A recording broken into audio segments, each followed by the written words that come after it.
Hey everybody, it's Nathaniel Avila reporting from Dallas County, and who am I here with? Hey, it's Hanya. Hello, how are you doing today? Um, I'm doing okay. Dude, I could be a lot better, but I'm doing okay. why just okay? Lots of stuff. I don't want to get into it. Oh no. Well, don't worry, we're going to be talking about Li Ching Yuen, right? Li Ching Yuen. Yeah, Li Ching Yuen. So what do you know about this guy? Oh, herbalist lived a long, long life. One that they're not quite sure if it really is true or not, Yeah. records wise. Oh yeah, absolutely. Yeah, so he was a Chinese herbalist, martial artist, and tactical advisor known for his extreme longevity, supposed extreme longevity. Apparently, his true date of birth was never determined, and his claims are considered a myth by gerontologists. Yeah, so he is believed to have lived 256 years, which is the longest ever in recorded time. Wow. He also claimed he was also 7 foot, so he was a tall guy. Which is unusual, especially for folks in that region. Oh yeah. Yeah, so let's get started. So Li Ching Oh, Yuen, hold yeah, on. Before we fully get started, yeah. I just want to just say we are going to try our best of saying these Chinese names Oh and yeah. other things in Chinese as best as we can. I am still learning Chinese, so if my uh, tones are not correct, please forgive me. I'm still working on it, and so is he. Yes. So, just for anybody listening and it's like, that's not how it's pronounced, we are trying our best with the knowledge we only have on hand. Mm-hmm. That's right. So yeah, so Li Ching Yuen spent most of his life in the mountains and was skilled in qigong. He worked as an herbalist selling lingji, goji berry, wild ginseng, he shu wu, and gotu along with other Chinese herbs, and lived off a diet of these herbs and rice wine. So it was generally accepted in Sichuan that Li was fully literate as a child, and that by his 10th birthday he traveled to Gansu, Shaanxi, Tibet, Vietnam, Thailand, and Manchuria with the purpose of gathering herbs, continuing with his occupation for a century before beginning to purvey instead herbs gathered by others. So it was after this he relocated to Kaixin, and there Li supposedly at 72 years of age in 1749 joined the army of provincial commander in chief Yu Zhongqi as a teacher of martial arts and a tactical advisor. So he so he enlisted in the army and as a martial art teacher at 72 years of age. That's pretty old. Yes, but I mean, it's experience, so you Okay. can't really fault someone for that. I Okay. mean, Yeah. there's people that did lots of things and in their late age decided to learn how to dance, among other things, just for it. I mean, Mm-hmm. the oldest model, he is 93 years old and Oh is snap. from, I want to say, China or Japan. Oh okay. Yeah, and then And he. he started at like 91. Oh my goodness. Yeah. Better late than never. And also he did it. He did this at 1749, which is even before even America was founded. So. So in 1927, the National Revolutionary Army General Yang Sen invited him to his residence in Wangjian, Sichuan, where a picture is shown in this article was taken. So let me show you the photo. It's a very well known photo. Let me see. Where's the screen capture button? there it is.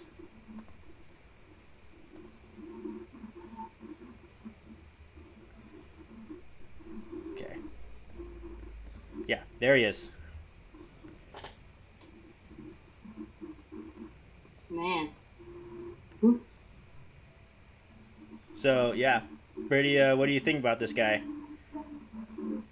I mean, he definitely looks older, but he definitely doesn't look like he's anywhere near close to being on the deathbed either. Yeah. So, yeah, that's when he took that photo. So in the Chinese warlord Yu Pelfu or Peifu took him into his home in an attempt to discover the secret of living 250 years. He died of natural causes on May 6th, 1933, in Kaishan, Sichuan, Republic of China, and was survived by his 24th wife, a woman of 60 years. Li supposedly produced over 200 descendants in his long lifespan, surviving 23 wives. Dude, that's a lot. I mean, that is wild. Yeah? I mean, it also depends on, I'm not quite sure, but even though they say wives because it's what's proper right now, what they probably mean is one head wife and the rest was probably concubines. Oh, okay. I mean, as long as you can feed and house and clothe, you can have as much as you want as long as you have the money. Mm-hmm. Isn't it kind of wild that he's still able to, make descendants at his age? No. No, it's not. It's unfortunately a well-known fact that men can still have children into their late ages. Okay. So, but other sources credit him with 180 descendants over 11 generations living at the time of his death and 14 marriages. So after his death, the aforementioned Yang Sen wrote a report about him called A Factual Account of the 250-year-old Good Luck Man, in which he described Li's appearance. He has good eyesight and brisk stride. Li stands 7 feet tall and has very long fingernails and a ruddy complexion. So that's basically the life of Li Ching Yuen. So, what do you think about all that? I mean, even if you have, there's this record of the end of his life, but we're not quite sure on the beginning of his life. So, we're unsure if it's truly factual, even though someone's written down the ends of what they know that was spoken to them, because writing language was not a very high priority for a lot of people. Mm-hmm. So let's go into what that might have been like in his earlier times. So in Zhejiang County, Sichuan Province, in the year 1677. Sorry. Xinjiang. Zhejiang County, Sichuan Province. In the year 1677, Li Ching Yuen was born. By the age of 13, he embarked upon a life of gathering herbs in the mountains with 3 elders. At age 51, he served as a tactical and typography advisor in the army of General Yu Zhangxi. Zhangxi. It's a J. The Zhangxi. Got it.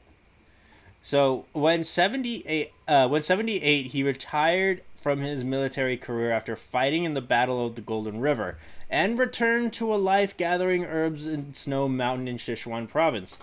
Due to his military service in the army of General Yu Zhangxi, the imperial government sent a document congratulating Li on his 100th year of life, and was subsequently done on his 150th and 200th birthdays.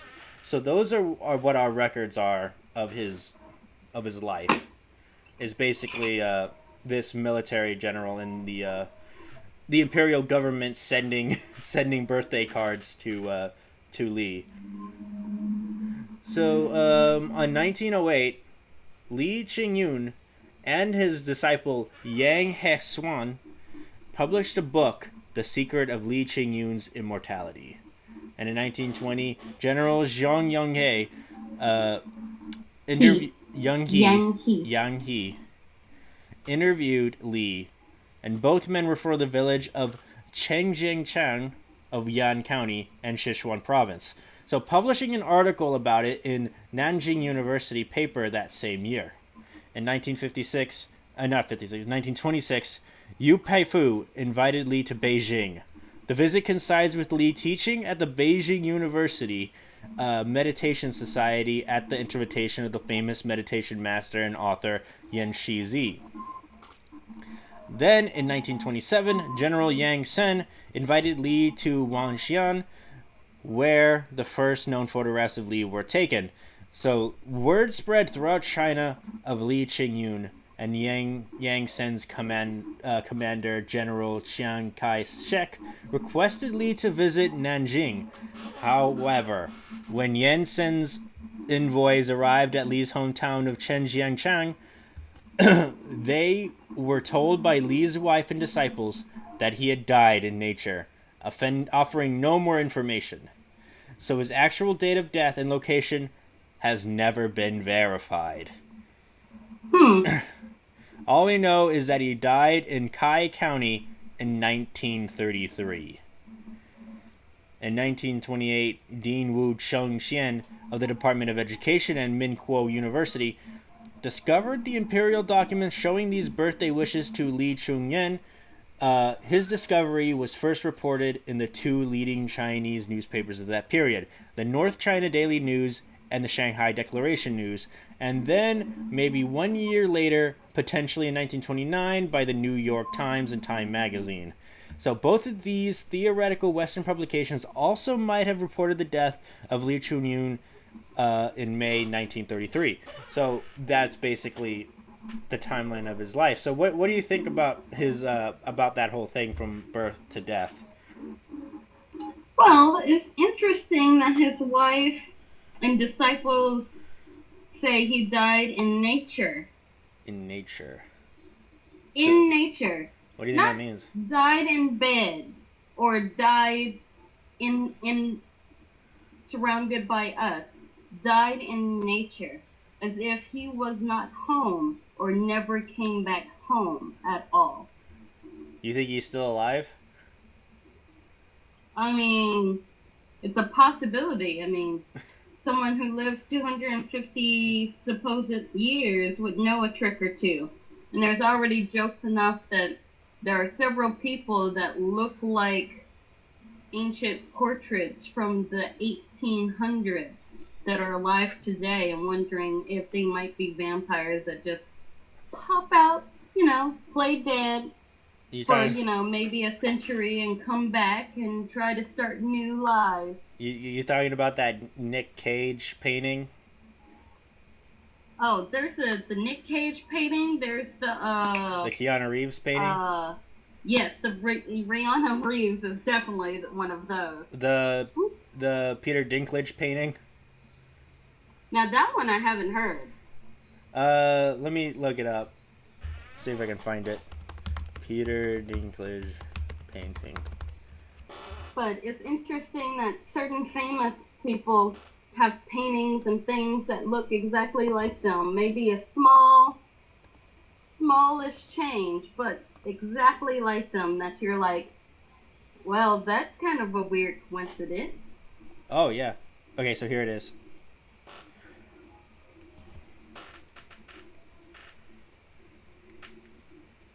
You see it? Mm-hmm. What do you think? That is interesting. Yeah. Apparently this guy's name is Sebastian de Mora. And you try to cover your tracks as best as you can. If I was immortal, I would too. You don't want to go by the same name as the one that someone's taken pictures of you of. Yeah. Well, they're also taking paintings too. Let me see. It also comes from an article called 8 Celebrities Who Might Be Immortal.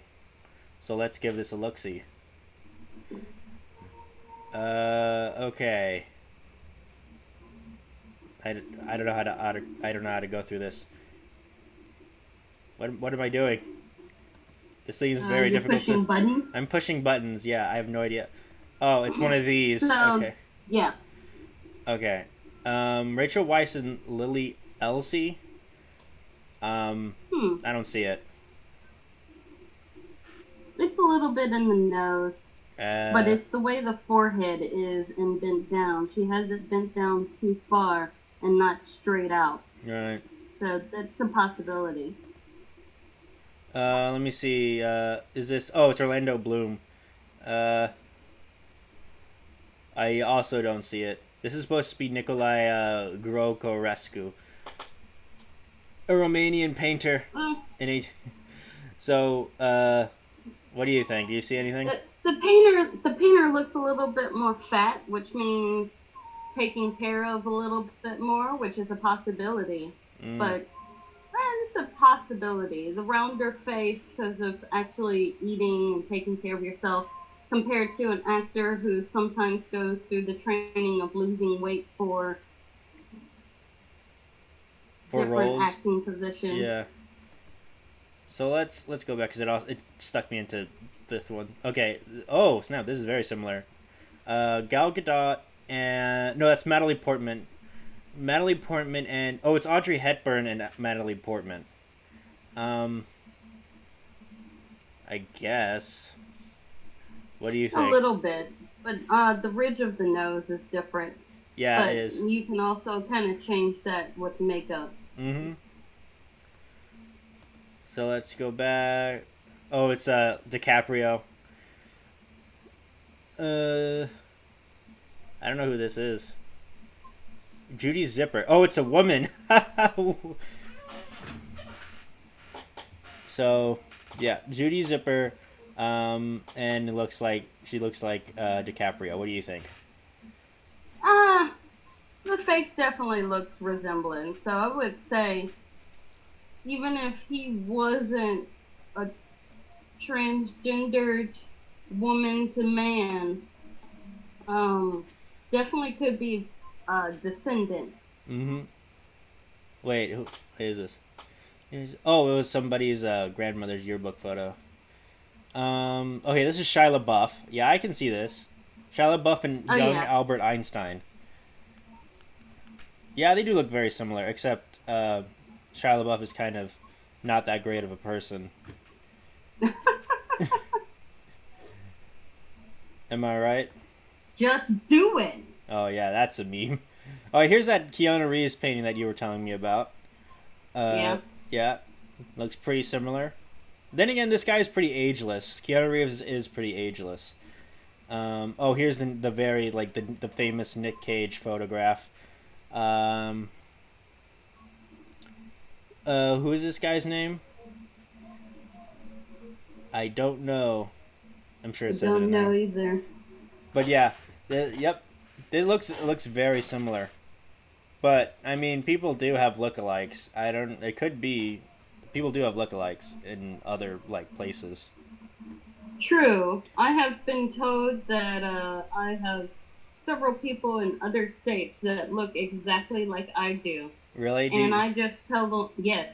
Like, I have had people out of state tell me I look like someone they went to high school with. And I'm like, I'm sorry, I've never been to that state before. So I'm not that person. And I just chuck it off to being I am a Battlestar Galactica fan, so I'm just a Cylon. There are many copies that look exactly like me. Okay. Have you ever thought about meeting any of these people who look like you? So, interesting enough. Yeah. One of my good friends that I haven't quite kept touch with, that I went to high school with, actually looks exactly like me, and we have no relations whatsoever. The only difference is that she wears glasses and I don't. But everyone mistakes us as twins, even though there was I was a freshman and she was a junior at the time. Mm-hmm. So, I guess that's considered meeting since we became friends. Oh, yeah. And everyone thought we were each other. Mm-hmm. Yeah. How was that? Was that pretty wild? That one's pretty wild. I think my more wilder story would have been the young woman I met in college. We did not look like each other. Yeah. But we both had the same first name, spelled the exact same. Uh-huh. Same middle name, exactly the same name. Our last names were the only thing different. And we were born on the same day in the same hospital. Oh my gosh.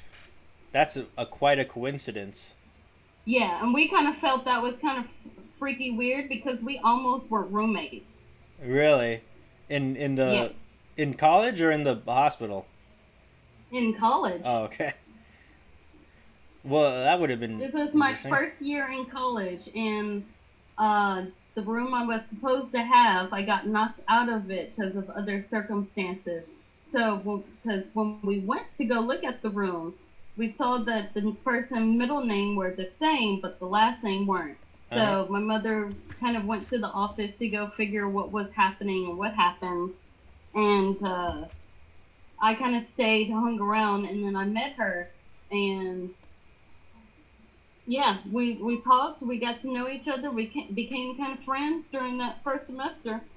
And then you never saw each other again after the first semester? No, I left to go into the military. Oh, okay. I thought that you were a veteran. I was asking Ruby, like, I believe that you are, but I don't remember. But now we heard it here first. So, whereas Li Ching Yuen himself claimed to have been born in 1736, Yu Cheng-xie, a professor at Chengdu University, asserted that Li was born in 1677. So, according to 1930 New York Times article, Wu discovered imperial Chinese government records from 1827 congratulating Li on his 150th birthday, and further documents later congratulating him on his 200th birthday in 1877. In 1928, a New York Times correspondent wrote that many of the old men in Li's neighborhood asserted that their grandfathers knew him when they were boys, and that he, at the time, was a grown man.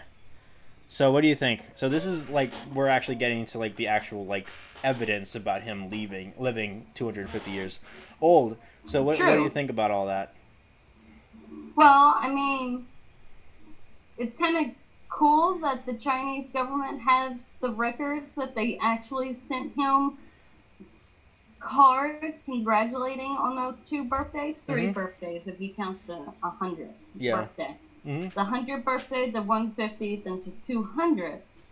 But if he lived past 250, where's the 250 birthday? Well, he did live. Well, this is the imperial. This was the imperial Chinese government, not the communist Chinese government that is here today. True, they probably would have destroyed any records or as much as they could have, possibly, to bring in the new regime. So odds are, once his 250th birthday came in, the communists were in, the Qing dynasty was out, and they just didn't do it because I guess they just didn't know. They probably didn't believe that the person still existed at that age. You know. What? This person's... They sent this guy this... Yeah, no. This isn't real. We're not going to send him a 250 birthday card. We're not going to send him birthday cards. But yeah, what do you think about, like, also these like, the people in his neighborhood saying that their grandfathers knew him when they were, like, kids? I mean, having someone say, yeah... Our family has known his family and him personally for years because, you know, he probably taught all of their grandfathers and maybe their fathers martial arts Mm-hmm. and how to kind of use herbs and things to live that long. I Mm-hmm. mean, those of Asian descent do look and survive so much longer than we actually think sometimes, and they don't look like their actual age Mm-hmm. sometimes when we meet them. So it's not debunked that they can't be in their 70s and still look like they're a young man with a little bit of wrinkles. Right. So this is where like it kind of gets credibility for me, at least, because it's like it's not just one person; it's multiple people in the neighborhood, and I don't see why all these people would have the same story if it wasn't true.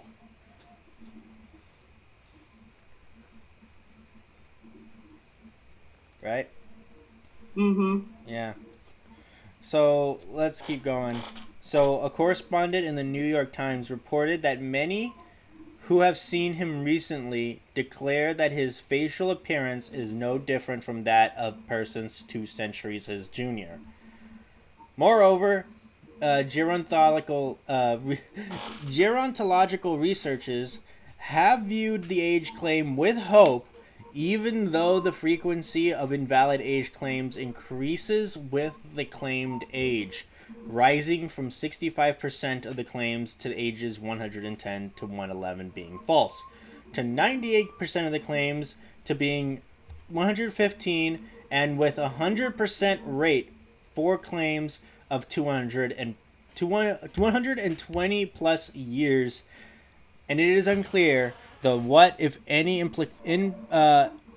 implications these statistics have for the subject under discussion, as these figures refer to the true claims due to administrative errors in Belgian public records. So here we are, the scientists are back. What do you have to say about these guys? Scientists just want a science answer to everything, and sometimes you can't answer the question with science. With science, no. But these sure guys are sure gonna try. So, Of course they do. They always do. uh, so researchers have claimed his claim fantastical, and also noted that his age of death, 256 years, was chosen as a multiple of 8, which is considered good luck in China. Additionally, the connection of Li's age to his spiritual practice have been pointed to. Researchers perceive that these types of things, the myth that certain philosophies or religious practices allow a person to live extreme old age, are most common in the Far East. So, yeah, that's what these scientists are saying. They're just saying he's lying because most likely, statistically speaking, you would lie about your age at this point in time. So, that's that. Yeah, and there wasn't quite probably enough records, so what they're probably saying is the best. Even though we know, to an extent, those in the Far East do live extremely old age, but not to the significance of 256. Is that your scientist voice? Nah, my Yeah. scientist voice is a little bit more nasally. Oh no. Is that snap? Is that a science? Is that a science in the room? Nah. Oh no. But yeah, but we do have these kind of like records of these imperial Chinese birthday cards in the 19th century for his 150th and 100th birthday. So what? Oh, 150th and 200th birthday. So how would they explain that away? Coincidence? Maybe Mm. they won't probably want to say, oh, well, the imperial government was just trying to be nice and just saying thank you for being alive or having people of his descendants congratulating his birthday passing. Because, sometimes when people pass, you still send letters of grieving and thoughts of goodwill towards the family of those that you were missing. I mean, that's true. I mean, Google does that a lot. Let's see if Google did that today. No, it's just a regular Google. But they also have all these people from the New York Times who told the New York Times that that their grandfathers knew him when they were boys and he was a grown guy. So, unless all of them were just lying. I mean, to be honest, things do get lost in translation very easily. Oh, yeah. Especially amongst Eastern to Western languages. Yes. Yeah. The other reasoning is just that the number 256 is a multiple of 8, which is good luck in China, and that's why he claims that he was 256. Which is interesting because their number of bad luck is 4. Oh, yeah. That was the original name of the short film that inspired The Ring. Remember that? Have you ever seen that? Yeah, a little bit, just not the full thing. Yeah, it was a short film called 4444444444444, and it was just 4s like a bunch of times. But it was like a short film. It was made because the number 4 was considered bad luck. It's kind of like about how the number 13 is considered bad luck here in America. Yes, but the reason for it in their culture is because the way you say 4 in their native tongue is it's so close to almost mistakenly saying death. Yeah, that's what I hear. Yeah, absolutely. And do they skip the number 4 in like hotel floors and building floors and yeah. They do. Yeah. So let's continue on with Li's disciples, who is a Tajiqian master, Da Liu, told his master's story when 130 years old. Master Li encountered in the mountains an older hermit over 500 years old, who taught him Baguanzhang, and a set of Qigong with breathing instructions, movements, and training coordinated with specific sounds, and dietary recommendations. Da Liu reports that his master said that his longevity is due to the fact that he performs the exercises every day, regularly, correctly, and with sincerity for 120 years. So there's the key. He said he learned it from this 500-year-old hermit. And to be honest, I mean, if you learn something from someone who is over that age, no one, and in times, old hermits are always the ones that have the most knowledge of things. Mm-hmm. If you've already at the halfway point, the best way, and as they said, he died in nature, is to go become a hermit so someone else can come find him and he can teach them the ways that he had already been taught. How to breathe and movements training coordinated with specific sounds. With sincerity. With sincerity. You must know, feel, breathe, sense it with your whole body, and know it with your soul. Okay. So in the article, Tortoise Pigeon Dog, from the May 15th, 1933 issue of Time, reports of his history and includes Li's answer to the secret of a long life. So this is his answer. Keep a quiet heart, sit like a tortoise, walk spritingly like a pigeon, and sleep like a dog. Those are words to live by. So, an article in the Evening Independent claims Li's longevity is due to his experimentation with medical herbs in his capacity as a druggist. His discovery in the Yunnan mountains of herbs which prevent the ravages of old age, and which he continued to use throughout his life. Thus ending the story of Li Ching Yuen. So yeah, what do you think about this guy? I mean, sounds pretty cool if you believe. If you believe, do you believe? believe it's possible. You believe it's possible that he lived 250 years? There was a proposed date that was like a more realistic date that he might have lived. Let me look that up real quick. Okay. Yeah, some people believe that he was just born in... Let me see. That he was born in 1822 instead of 1677. And that his real age was 111 instead of 256. So, what do you think about that? Which one do you more subscribe to? I'm more subscribed to the whole longevity of learning from an old hermit and being, quote unquote, died at 256 in nature. In nature? To go become my own. I'm not getting over this whole in nature thing. Not in bed, not in home, in nature.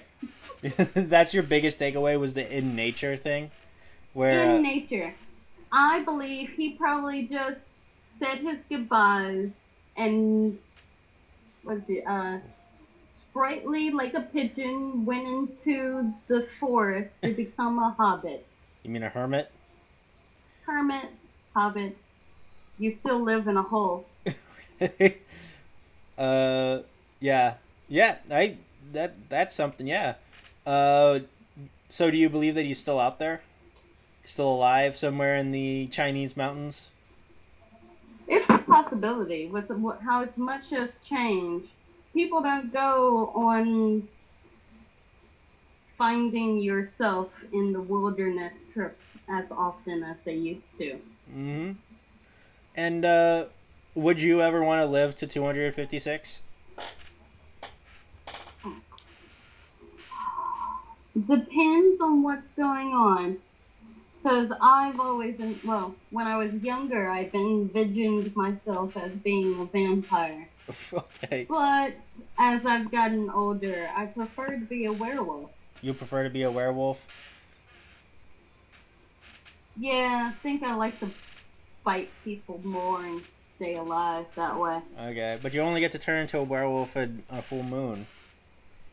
Depends on what knowledge or which version of werewolf you're looking at. Oh, I don't know. There are some versions that you can turn into a wolf at any point when you have control over the change.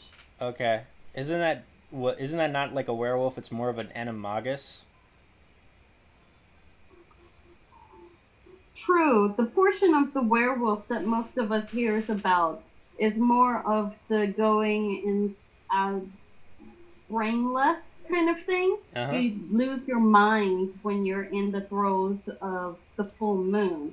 But any other time, you can keep your mind when you make the change and use the wolf form for your advantage. Okay. So, you think you could be able to... But I think that's a whole nother story for a different day. Okay. Sounds like a plan. So, yeah, that was Li Ching Yuen. Yeah, very interesting guy, very mysterious guy. We don't know whether or not he really did live to 256. The gerontologists say that he might just be making it up because he's old. And I'm thinking most likely he probably did live to 256 years, because I can't see the imperial Chinese government sending him birthday cards at his 150th and 200th birthday in 1877 and in 1826 respectively, because we know that he died in 1933, or supposedly died in 1933. So I can't see the government taking time out of their day to send birthday cards to a person who is like that old. So you're going to get on me about me saying he died in nature, but you can't let go that they still sent him birthday cards? Yeah, I guess so. I mean, I'm siding more with you on this one than the gerontologists. Because the gerontologists really their only thing is that they just say he's most likely just lying, and that's it. That's basically what their argument is. I mean, to be honest, like, weirdly enough, with the way our technology and seeing the bones of dinosaurs and things like that, if we could exhume where the body was buried at that time, we could know officially what his age was. But it doesn't necessarily say that they had a burial for him, that just he passed away. In nature? That he died in nature? But I think you're right. He probably just said, bye everybody, I'll never see you guys again, and then just walked into the woods, and everyone just assumed that he died. So, yeah, I mean, that's the story of Li Ching Yuen. That was very interesting. So, yeah, I've been Nathaniel Avila. And I'm Hanyu. And we'll see you guys next time. Bye. Bye. Thank you for listening to a Vision podcast, home of wacky talkies, The Kingdom, Evil Exists, and many more.